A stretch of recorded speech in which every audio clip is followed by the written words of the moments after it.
संग थारा चुनरा बैठी जही बिना जाए भीगे। Sai recording studio Delhi. Singing by Roshan Lal Yadav.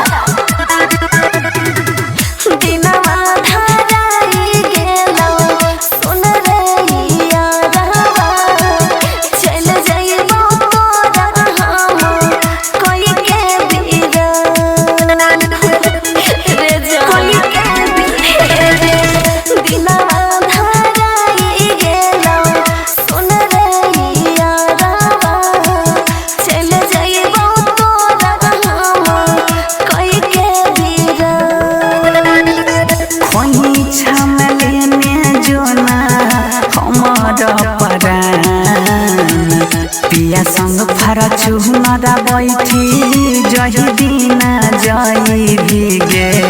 यारा बाह के चढ़े लगत पोनिया गे जान। पिया संग फरा चुनरा बैठी जही बिना जाई भीगे। यारा बाह के चढ़े लगत पोनिया गे जान।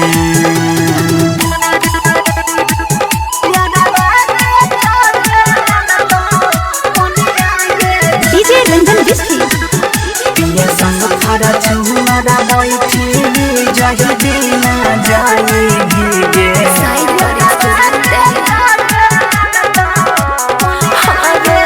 घर परिवार के चलते छियो मजबूर रे। डर बड़ी लागो हमारा हो पहिले दूर रे।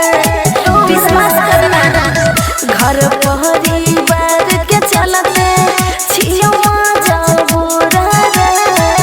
डर बड़ी लागो हमारा हो पहिले दूर रे। कोई दी के नहीं जोगे ना हमें अपना। पिया संग फरा चुनरा बैठी जही बिना जाई भीगे।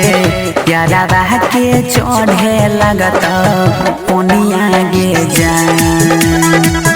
पिया संग फरा चुनरा बैठी जही बिना जाई भीगे। यारा बाह के चढ़े लगत पोनिया गे जान।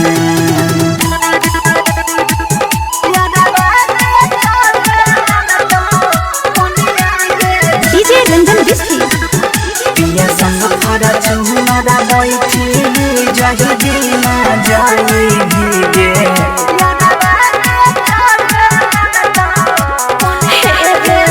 रोशन लाल सुने बात हमार रे। दोसर पटाइले बाबू एगो लभर रे। अरे पटाइले ना सन्नी रे रमेश सुने बात हमार रे।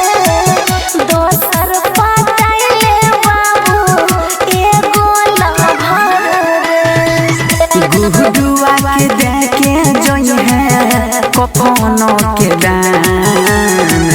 पिया संग फरा चुनरा बैठी जही बिना जाई भीगे।